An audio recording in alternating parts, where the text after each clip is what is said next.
Siliguri.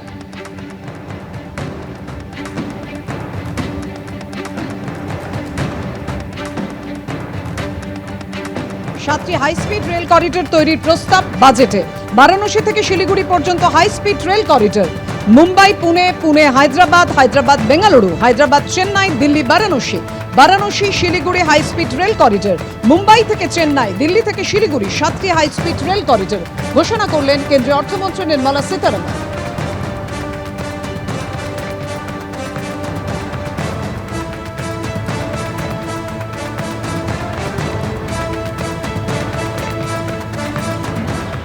In order to promote environmentally sustainable passenger systems, we will develop 7 high-speed rail corridors between cities as growth connectors, namely Mumbai to Pune, Pune to Hyderabad, Hyderabad to Bengaluru, Hyderabad to Chennai, Chennai to Bengaluru, Delhi to Varanasi, Varanasi to Siliguri. ভোটমুখী Bihar এত কিছু পেলেও কেন ভোটমুখী পশ্চিমবঙ্গ বাদ গেল, বঞ্চিত হলো, তা নিয়ে বারবার প্রশ্ন উঠছে। এবার পশ্চিমবঙ্গের প্রাপ্তিতে কি রইল? অর্থাৎ শুধু ফ্রেট করিডর, ইন্ডাস্ট্রিয়াল করিডর এবং হাই স্পিড রেল। এবার ফ্রেট করিডরের ক্ষেত্রে জানাই আরও একটি নতুন ডেডিকেটেড ফ্রেট করিডরের প্রস্তাব হলো বাজেটে। ডানকুনি থেকে সুরাত আরেকটি ফ্রেট করিডর। পরিবেশ বান্ধব পণ্য পরিবহনের জন্য তৈরি হবে নতুন ফ্রেট করিডর। কি বলেছেন নির্মলা সীতারামন, দেখুন।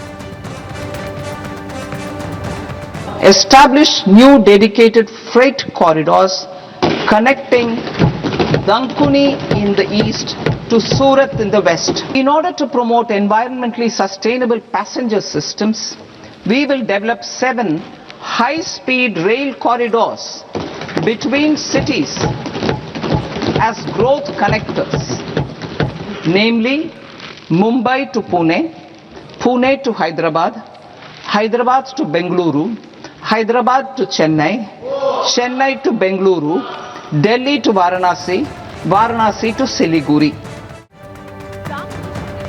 এবং কিসের কিসের বেড়েছে আপনারা সেই বক্তব্য শুনলেন। নির্মলা সীতারামন আজ বাজেটে সেটা পেশ করেছেন, আর এ নিয়ে সাধারণ মানুষ কি বলছেন শোনাবো। একটা পজিটিভ যেটা আমার মনে হলো যে বিদেশ থেকে যে সমস্ত ড্রাগসগুলো ইম্পোর্ট করা হয় আমাদের দেশে জীবনদায়ী ওষুধ ব্যবহার মানে বানানোর জন্য, যেমন ক্যান্সার কিওর করার ওষুধ, তো এটা শোনা যাচ্ছে যে ইম্পোর্ট ট্যাক্সটা অনেকটা কমে যাবে। তো তাতে আশা করি এই সমস্ত ওষুধগুলোর দাম কমবে এবং প্রচুর মানুষ উপকৃত হবেন, কারণ ক্যান্সার তো এখন ঘরে ঘরেই দুর্ভাগ্যজনকভাবে দেখা যায়। তো দাম কমলে সবার উপকার হবে। আর একটা যেটা শুনলাম পজিটিভ লাগলো সেটা হচ্ছে যে ইলেকট্রনিক্স যে সেক্টর, সেখানে শুনছি ইনভেস্টমেন্ট অনেক বেশি করা হবে। তো এখন ডিজিটাল এজের যুগ, গ্রাম শহর সবাই আর কি প্রচুর ইলেকট্রনিক্স গুডস ব্যবহার করছেন, কিনছেন। তো এই সেক্টরটা উন্নতি করলে আশা করি ওভারঅল সবার ভালো হবে। এই দুটো ভালো লাগলো। এখন যে পলিসিটা 3% বেড়ে গেছে, সেই আমাদের যে একটুখানি কমিয়ে দিয়েছে পয়সার, সেটা একদিক এডুকেশনের ক্ষেত্রে, হ্যাঁ এডুকেশনের ক্ষেত্রে সেটা একদিক দিয়ে ভালো, কিন্তু আমরা পড়াশোনা করে তারপরে কি করব তার কোনো দিশা করতে পারছি না, কারণ এমপ্লয়মেন্ট জেনারেশন খুবই কম। আর এখন সবাই স্টার্ট আপসও করছে, তো সেই কারণে স্টার্ট আপসের জন্য আমার মনে হয় কিছু একটা আলাদা করে কোনো একটা মানে বাজেটে একটা সেক্টর থাকা উচিত, যেখানে স্টার্ট আপ করার জন্য আমাদের একটু ইজি হবে, বা যারা হায়ার এডুকেশন করছে তারপরে জব, সেটা আমরা কি করব সেটা আমরা কিছুতেই বুঝতে পারছি না। আমার তো মনে হচ্ছে অপ্রাপ্তি। কেন আমরা দৈনন্দিন জিনিসের ওপরে খাবারটা তো আমরা সবচেয়ে আগে দেখব, হ্যাঁ, তার মধ্যে আমি দেখছি যে প্রত্যেক সপ্তাহে চাল ডাল বেসিক জিনিসগুলো, তেলের যে দাম আর কি ওয়েটটা লেখা আছে, কিন্তু সেই অনুযায়ী আমরা এটা পাচ্ছি না, দামের সঙ্গে আমরা ঠিক মিল পাচ্ছি না। এগুলো তো, আর গ্যাসের দামটা একটু স্টেবল হওয়া দরকার। কেন এইগুলো আমরা ডেইলি আর কি ব্যবহারের মধ্যেই রাখছি, কেন এগুলো ছাড়া আমরা চলতে পারবো না। কেন্দ্রীয় অর্থমন্ত্রী নির্মলা সীতারামন বাজেট পেশ করলেন, কিন্তু পশ্চিমবঙ্গের ক্ষেত্রে প্রাপ্তি শূন্য। পশ্চিমবঙ্গবাসী যেমন বলছেন, তেমনি মুখ্যমন্ত্রী মমতা বন্দ্যোপাধ্যায় এবং অভিষেক বন্দ্যোপাধ্যায় এইভাবেই আক্রমণ শানাচ্ছেন কেন্দ্রকে, যে বিহার আর অন্ধ্রের জন্য যেভাবে ঢালাও বরাদ্দ ঘোষণা করেছিলেন, পশ্চিমবঙ্গে ভোটের মুখে প্রাপ্তি পশ্চিমবঙ্গের ঝুলিতে একেবারেই শূন্য। রাজ্যের ঝুলিতে শুধু freight corridor, high speed rail, industrial corridor. ভারতীয় অর্থনীতিতে স্থিতি এসছে, দেশে কৃষি উৎপাদনশীলতা বেড়েছে, সাধারণ মানুষের ক্রয় ক্ষমতা বেড়েছে, 12 বছরে দেশে অর্থনৈতিক স্থিতিশীলতা এসেছে। ঠিক এভাবেই আজকে শুরু করেন কেন্দ্রীয় অর্থমন্ত্রী নির্মলা সীতারামন। ভোটের আগে বিহার, অন্ধ্রকে ঢালাও বরাদ্দ, কিন্তু পশ্চিমবঙ্গের প্রাপ্তি শূন্য। পশ্চিমবঙ্গের হাতে রইল সেই পেন্সিলে। এভাবেই আক্রমণ শানিয়েছেন বিরোধীরা, অর্থাৎ এক্ষেত্রে বিরোধীরা তৃণমূল, সিপিএম, কংগ্রেস সবাই আক্রমণ শানিয়েছে কেন্দ্রকে যে ভোটমুখী পশ্চিমবঙ্গের ক্ষেত্রে কেন কিছুই বরাদ্দ নয়, শুধুমাত্র বরাদ্দ freight corridor, high speed rail আর ইন্ডাস্ট্রিয়াল করিডর।